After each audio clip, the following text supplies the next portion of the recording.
Alright everyone, welcome back to another video. Last time we left off with US Marines landing in the Solomons.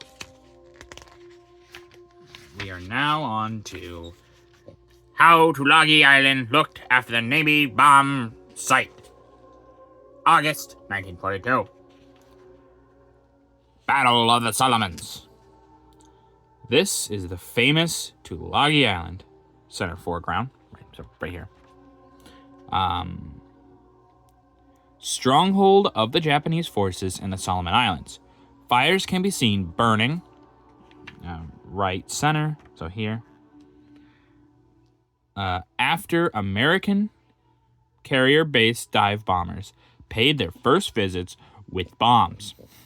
In addition to fortifications, all anti-aircraft batteries and radio stations the Japanese had a small... What? Yeah, that's really weird. In addition to fortifications, anti-aircraft batteries, and radio station, the Japanese had a small golf course on the island, but the unexpected arrival of the U.S. Navy bombers gave them no time to yell, "For to Tokyo." I see what they did there. Okay, that was funny.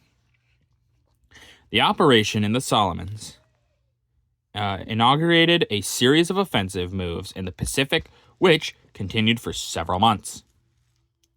The enemy occupation of the islands permitted him to use the advanced air and naval bases from which to attack the Allies' long Pacific supply lines and the north coast of Australia.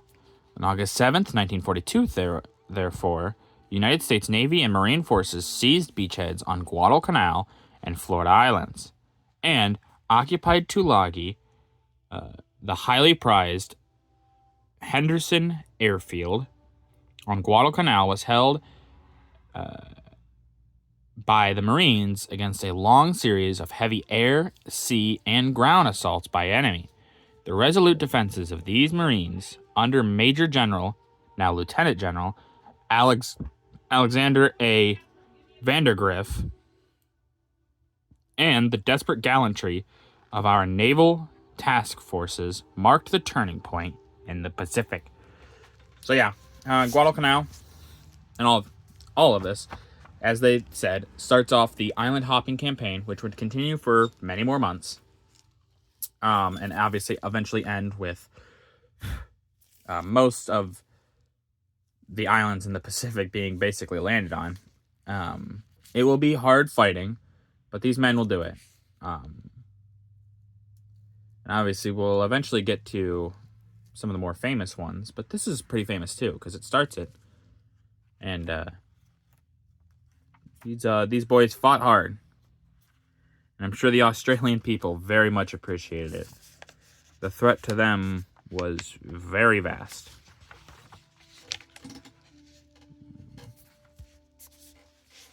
Yeah, so I'll just show you guys as an example because I've talked about it before, but I haven't really quite shown it. You can see kind of the damage these books have gone through.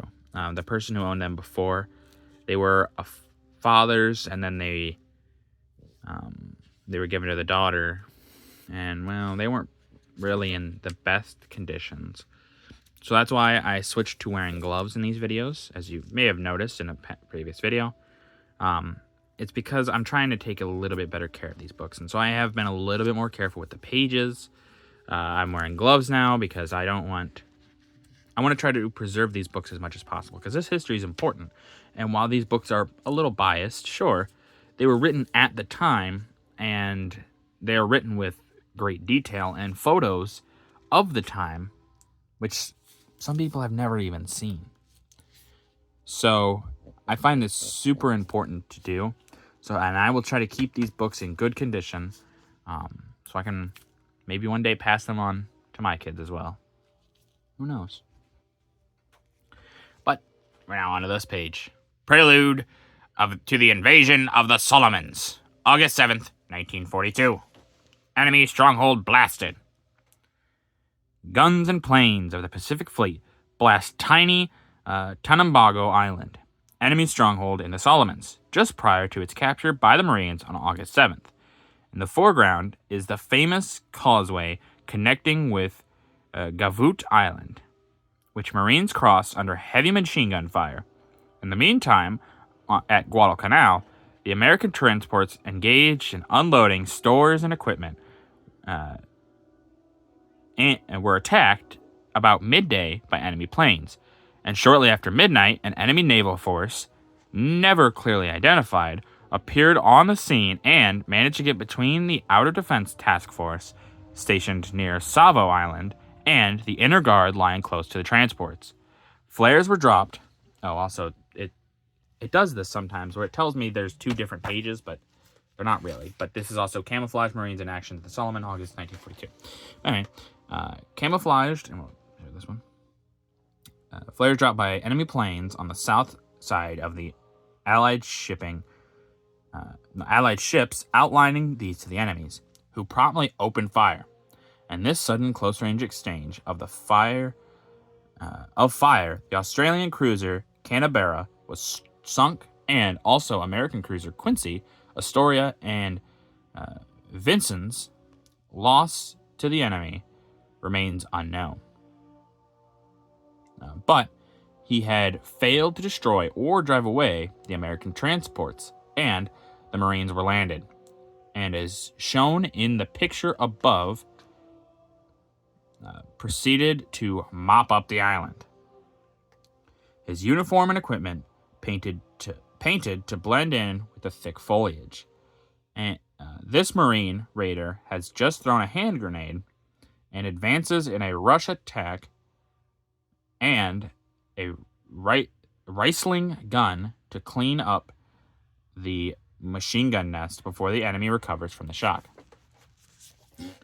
So we see here, obviously, it talks about they won island, and this is much of the damage done to it. You can see a lot of damage here. But then, yeah, you can see this Marine, and it says, oh, his clothes are painted, so it's just camouflage. But, yeah, if he was laying down in the brush there, you wouldn't see him. If he wasn't moving, you wouldn't see him. He'd be nigh invisible. I almost said invincible. Invisible. Which shows you the effectiveness, really, of this camouflage.